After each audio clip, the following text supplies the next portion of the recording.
Okay, in this video I'm going to show you how to graph or draw a function. Right, best thing I can do is show you this sample question. Graph the following functions.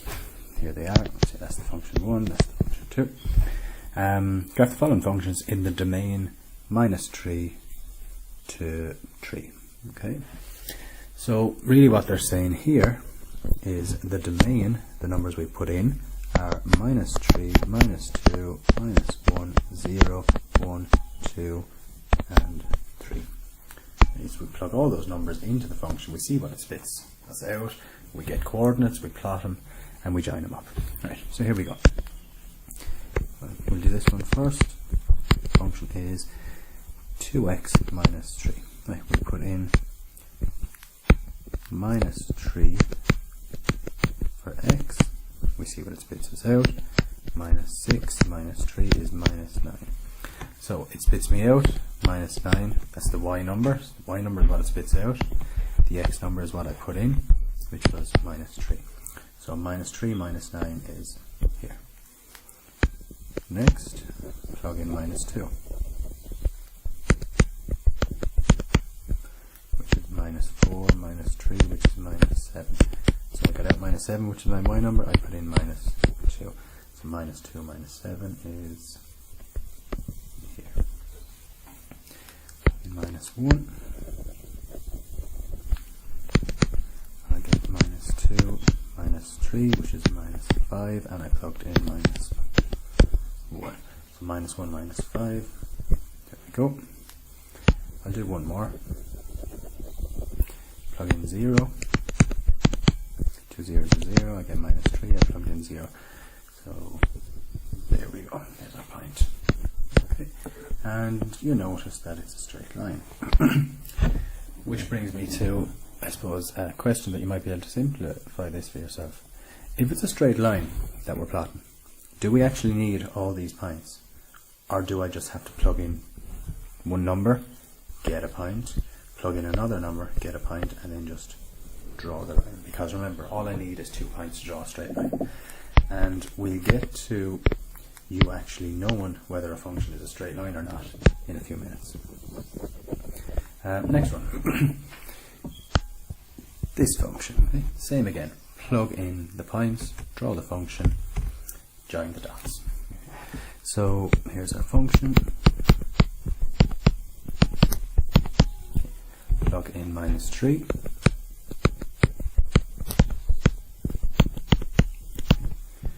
An awful lot of -3s here. So -3 squared is 9.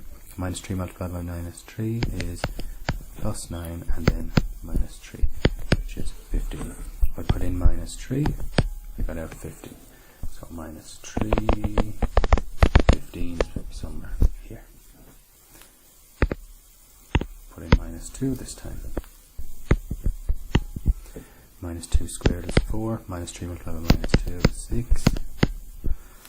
4 and 6 is 10. So it's 7.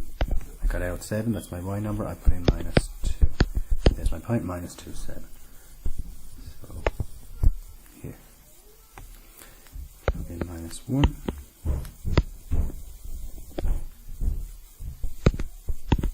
-1 squared is 1. -3 multiplied by -3 is +3, and then -3, so that's 1. I plugged in -1, I got out 1. So plugged in -1, I got out 1. Plug in 0 this time. 0 squared is 0. -3 by 0 is 0. I'm left with -3 when I plug in 0. So 0 minus 3, which is here. Plug in 1. 1 squared is 1. -3 by 1 is -3. And -3. -3, and 1 is -5. I got out -5 from my y number. I put in 1. So I have 1 minus 5. Nearly there. Put in 2. 2 squared is 4. -6 -3, which is -5 again when I put in 2. So 2 minus 5. There we go. And last one. 3, 3 squared is 9, minus 9, minus 3, which will give me a minus 3 for my y number, and I put in 3. So 3 minus 3, there we go. Join our dots with a curve. Okay. And there we go, done. Right, that's it really. Shape the graphs. Okay. There's kind of 4 shapes of graphs that you're going to have. Okay. I have 3 of the shapes here, and I'll go through the last one with you shortly. Right. A linear graph. Well, if the power of the domain is 1, then it's a linear graph. So what I mean by that is y equals, we'll just say 3x plus 2. Now, the domain number, or the number we'll be putting in for the domain, goes in for the x. Yeah? Now, that x is on its own. There's no power of 2 here, or power of 3, or anything like that. It's a power of 1. So if my unknown, okay, or the number that I'll be putting in for the domain, if it's not going to be squared or cubed or anything like that, then I know that this is going to be a straight line. Right? So if my highest power in this is 1, then it's a straight line. If it is a straight line, I just need to plot 2 points and draw it. Okay? Next one. If the highest power in my function is squared, so we look at our function and look, it's squared here. That's my highest. Oh, sorry, it shouldn't be squared there. Now, so if my highest power is a squared, well then I know it's going to be in this type of shape or this type of shape, an n or a u.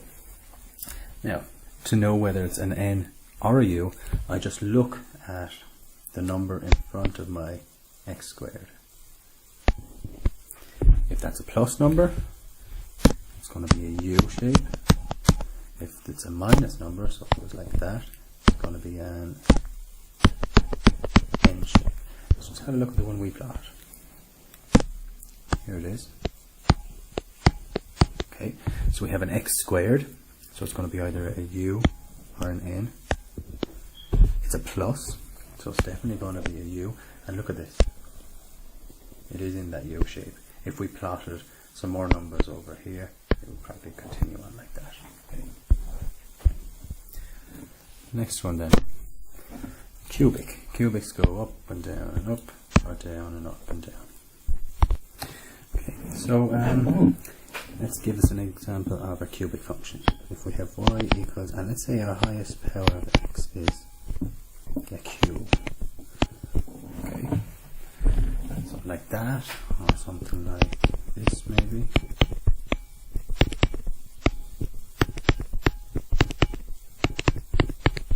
Okay, something like that. As long as our highest power is a cube, well then it's going to be this kind of a like a camel shape, I suppose. Okay. If there's a minus in front of our x cubed or t cubed or whatever it is cubed, well then it's going to be like this shape. It's going to go down first, then up, and then down. And if it's plus, so for instance here, this one, there's a plus there, well then it'll go up, down and up. The last one then is an exponential graph. Okay. The shape of this might look something like that. It'll just go straight up and then it'll shoot up into the air like that. Okay.